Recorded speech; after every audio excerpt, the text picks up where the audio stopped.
उन्होंने काम किया। और मैं समझता हूं कि इस तरह के लोग अगर सामने आ जाएं तो हमारा इलाका एबटाबाद तरक्की कर सकता है। जब ये अपने जमाने में कॉलेज में थे तो उस वक्त शायद ही कोई किसी बच्चे का, किसी तालिब इल्म का कोई मसला हो। हमेशा इन्होंने उस वक्त भी काम किया और अभी भी जब भी एबटाबाद में कोई भी इशू हुआ, कोई भी मसला हुआ, तो आप लोगों ने देखा होगा कि ये सरे फरिश्त सबसे सामने रहे। और इंशाअल्लाह ताला ये एबटाबाद की तरक्की के लिए भी इंशाअल्लाह ताला ये अपना किरदार अदा करेंगे। मेरे दोस्तों, आप सब जानते हैं मेरे बड़ा अरसा पाकिस्तान तहरीक इंसाफ में गुजारा। मैंने अपनी जिंदगी के 17, 18, 20 साल इस पार्टी को दिए। इस पार्टी के साथ मैं क्यों था?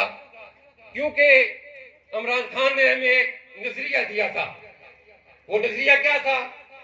वो नजरिया ये था कि इस मुल्क से करप्शन खत्म करके इस मुल्क को हकीकी तरक्की की राहों पे गामजन करना और माशरे में इंसाफ के साथ हर शहरी को मसावी हुकूक दिलवाना। और ये इतना दिलफरेब नजरिया है कि हर आदमी मेरी तरह का, हर वर्कर, हर कारकुन इस नजरिए के पीछे भागता रहा। लेकिन जब 18 साल गुजर गए और मैं, आपको पता है, हजारा डिवीजन का पाकिस्तान तहरीक इंसाफ का जनरल सेक्रेटरी भी रहा। 18 साल बाद मुझे जाके समझ आई ये तो जो बातें करते हैं ये तो सब झूठ बोलते हैं, ये तो सब फ्रॉड करते हैं। ये जो कुछ भी इन्होंने बातें की, मैं आपको मुख्तसर सी 2-4 बातें बताता हूं। यहाँ पे यूथ बैठी हुई है, ये यूथ आप लोग गवाह है कि इमरान खान ने पूरी कौम के सामने ये वादा नहीं किया था कि मैं हर यूनियन काउंसिल में बच्चों के लिए ग्राउंड दूंगा। ये जिस जगह भी मैं खड़ा हूं, यहां से आप 20 यूनियन काउंसिल ऊपर चले जाएं, इधर 10 यूनियन काउंसिल चले जाएं, 10 यूनियन काउंसिल उधर चले जाएं, क्या आपको वहां पे कोई ग्राउंड नजर आता है? और 9 साल हो गए। ये देखे, ये फ्रॉड नहीं था तो क्या था? खान साहब तो हमें ये भी कहते थे कि ये जो बड़े बड़े गवर्नर हाउस हैं, ये जो बड़े बड़े और जगह हैं, इनको ये आम लोगों के इस्तेमाल में लाएंगे। यहाँ पे कोई ग्राउंड बनेगा, यहाँ पे कोई फलाई अदारा बनेगा। मैं जब भी कमिश्नर हाउस के बाहर से गुजरता हूँ तो मेरे नजर में वो खान साहब की वो तकरीरें आती हैं कि 70 कनाल का रकबा एक कमिश्नर के पास है। वहां पे हम तो अपने जो हमारी जमात के लोग थे, हम तो उन्हें कहते थे कि जो आपने वादे किए हुए हैं उनको पूरा करो। हमारी तो ये जिद थी कि आपने मफाद परस्त लोगों का टोला पूरे पाकिस्तान से अपनी जमात में ले आए हो, किस तरह आप अपने नजरिए पे अमल करवा सकोगे? लेकिन बदकिस्मती से खान साहब अपने ट्रैक से उतर गए। जो वादे उन्होंने किए उनमें से एक भी वादा पूरा नहीं किया।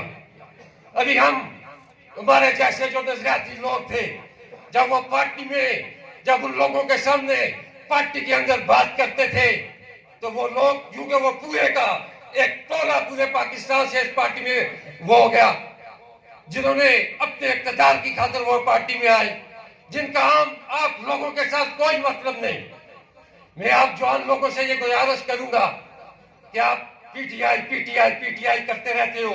क्या दिया इसने आप लोगों को? कुछ भी नहीं दिया। सवाल महंगाई के, आज भी करप्शन है, आज भी रिश्वत है, आज भी सिफारिश है, आज भी उसी तरह का पाकिस्तान है, बल्कि उस पहले पाकिस्तान से ये और मजीद खराब हो गया पाकिस्तान। हम पार्टी के अंदर ये आवाज उठाते रहे। मैंने जो जिला नाज़िम में बगावत की वो सिर्फ इस वजह से की कि जिन लोगों का ये हक बनता था उन लोगों को टिकट दिया जाए। लेकिन वहां भी मुफाद परस्त लोगों का टोला था। इन लोगों का क्या तल्लक? ये तो कभी काफ में होते हैं, ये कभी नून में होते हैं। इन लोगों की नजरें बड़ी तेज होती हैं। इनको आप लोगों का अंदाजा हो जाता है कि ये क्या चाहते हैं। जो आम पाकिस्तानी अवाम चाहती है, ये लोग उस पार्टी में शामिल हो जाते हैं। मैं आपसे ये गुजारिश करूंगा कि आपने इस पार्टी को देख लिया। मैं जाती तौर पे अब्दुल रज़ाक अब्बासी साहब को जानता हूं, ये खुद आपसे तफसीली बातें करेंगे। ये आप इन्हें सुने और मुझे यकीन है कि जब आप इन्हें सुनेंगे तो आप अपना कीमती वोट इनके हक में इस्तेमाल करेंगे। मेरे दोस्तों, मेरे भाइयों,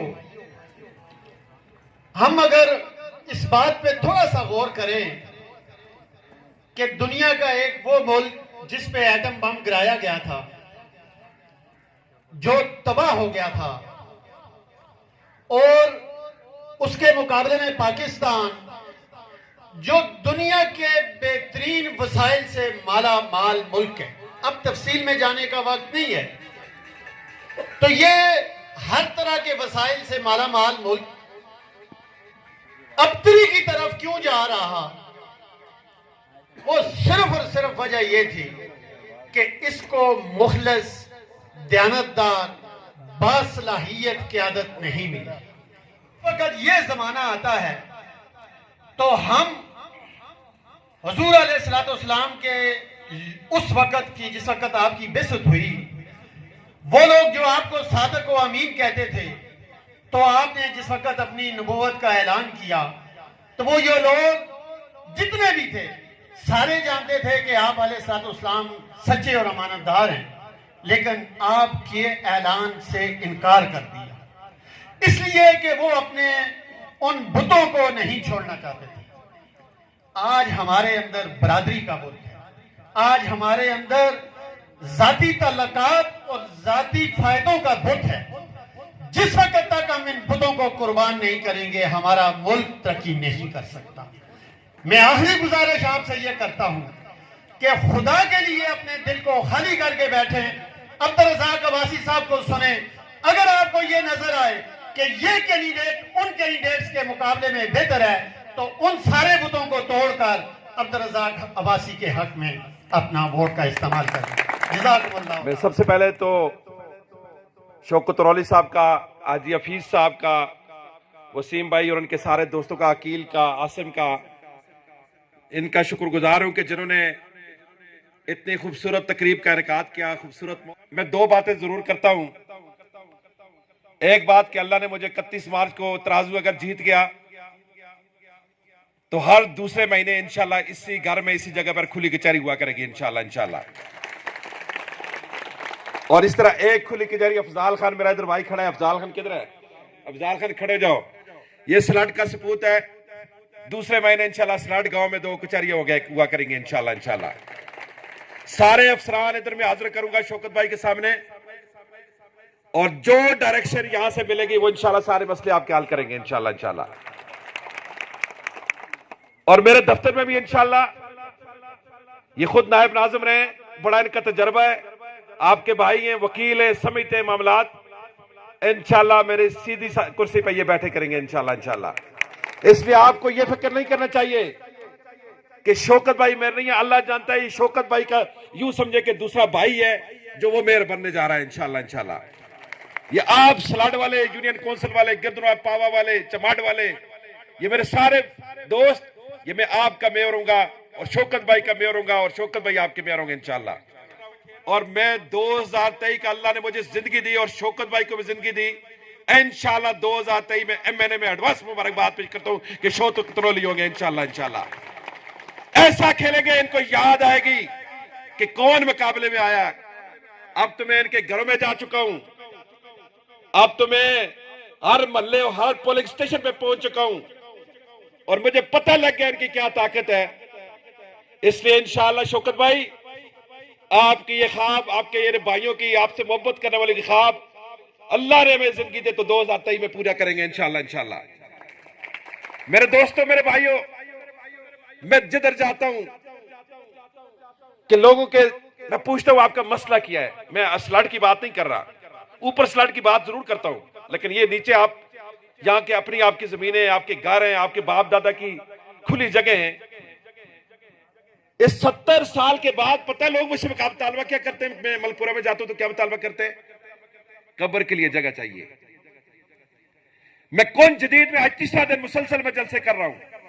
मैं कुन जदीद, कुन कदीम, केहाल, शुक्ल बांडी, नवां शहर, सिप्लाई और ये जो पीछे जंगी का इलाका है बांड जात में, अल्लाह जानता है उनका पहला मुतालबा ये होता है कि हमें कब्रिस्तान चाहिए।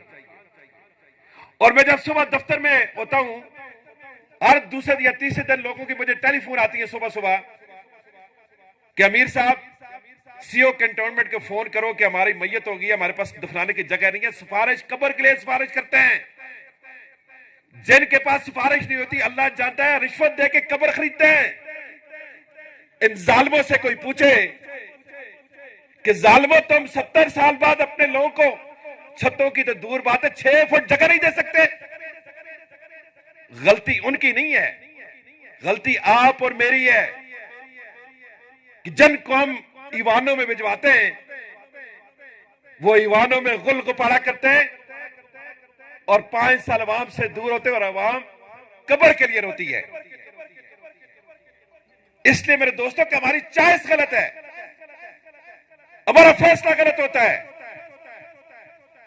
और हम ये नहीं समझ लेते कि कागज की पर्ची है ना जी, और जदून पर आया मैं उसी जैसा हूं, वासी पर आया उसी जैसा, और जो मेरा जन्मदिन है और जी मेरा ये है हमारा वे है।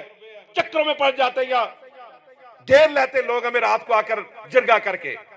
हम समझते कि पर्ची या देनी है दे देते हैं, लेकिन वो पर्ची हमें फिर गुलाम रखती है, कब्र के लिए मजबूर करती है कि कब्र की जगह नहीं है।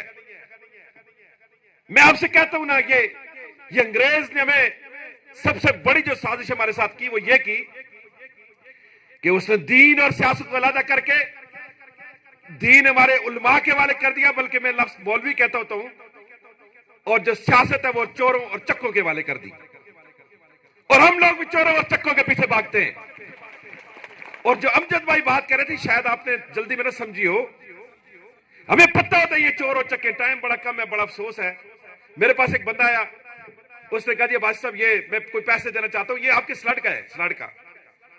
इतना लमोटा से लिफाफा दिया है उसने मुझे, कहता है ये आईडीपी जो स्वाद के आए हुए इनके ऊपर खर्च कर देना। मैंने कहा जी भाई नाम बता दो, कहता है नाम की जरूरत नहीं है आप। मैंने कहा पैसे इतने ज्यादा, बता दो पैसे कितने। उसने कहा मुझे पता है जितने भी यहाँ गिन लो। और मैंने कहा रसीद काटनी है।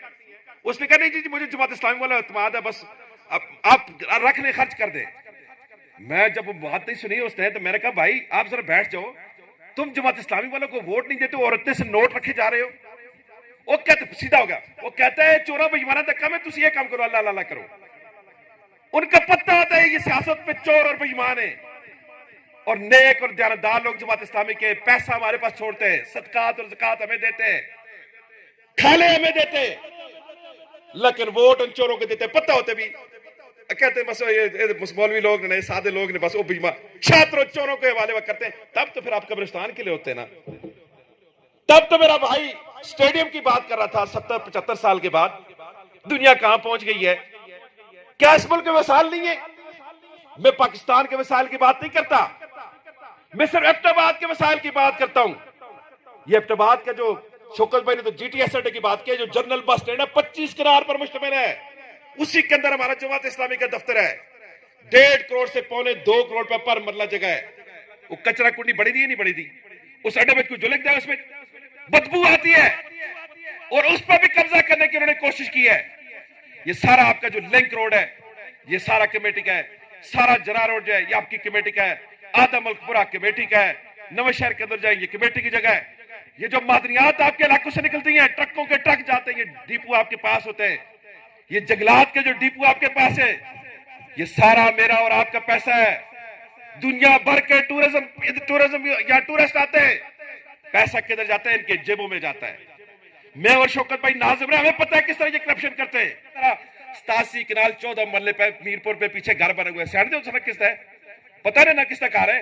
87 कनाल 14 मरले पर मेरा रात उधर उसके बिल्कुल घर के सामने मीरपुर में भी जलसा था, परसों में मलकोट में भी जलसा कर, ख्वाजा साहब मेरे साथ थे, उनके घर के पायर जलसा करके आया हूं। अल्लाह जानता है मुझे मलकोट के जो उसके घर के बिल्कुल नीचे मेरा जलसा था, लोगों का मुतालबा पता क्या था? ऐसा मलकोट ऐसा डिस्पेंसरी चाहिए नहीं। मैं कहा वाह वाह वाह वाह बहुत सोना मुतालबा किधर है? पाकिस्तान का हर औहदा तुम्हारे पास रहा है। महताब साहब तुम एमपीए रहे हो, तुम सूबाई वजीर रहे हो, तुम कौमी असम्बली के मेंबर रहे हो, मरकजी भी रहे हो, मशीर रहे हो, गवर्नर रहे हो, वज़ीर आला रहे हो, और एबटाबाद के लिए तुमने क्या किया है? मैं एबटाबाद के मिसाल की बात नहीं कर, शारा रोशम की क्या हालत है, कैफियत का क्या हालात है, रोडों की क्या, कोई एक निशानी मुझे बता देना इसने कोई यूनिवर्सिटी बनाई हो, कोई अस्पताल बनाया हो, कोई कैडेट कॉलेज बनाया हो। इसके अपने इलाके में खुदा की कसम आज तक एक गर्ल्स कॉलेज नहीं है। मैं सलाड वालों का जिरगा बनाता हूं, इसके इलाके में जाके बता दो मुझे कि इसके इलाके में कोई एक लड़कियों के कॉलेज, इसके मुकाबले में इलेक्शन छोड़ दूंगा। इनके इलाके में कोई 4 यूनियन कोस्टल में बॉयज कॉलेज नहीं है, कोई एक अच्छा अस्पताल नहीं है। अस्पताल लोग जमात इस्लामी के पास आते हैं कि डिस्पेंसरियां दे दो। मैं पटन जाता हूं, मैं कुकमंग जाता हूं, बोई और दरोला जाता हूं, बकोट जाता हूं। बकोट में उस दिन मैं 2 मातम पे गया, लोगों ने कहा जो डिस्पेंसरी है उसमें ना दवाई थी, ना बीपी ऑपरेटर था और ना कोई डिस्पेंसर था। ये तो इनके घर की हालत है। 5 साल ये में मुकाबले में जो खड़ा है इसका बेटा एमपीए रहा है, तुझे कोई पता है एमपीए भी रहा हुए, अपना तारफ नहीं करवा सका 5 साल असेंबली में जाकर।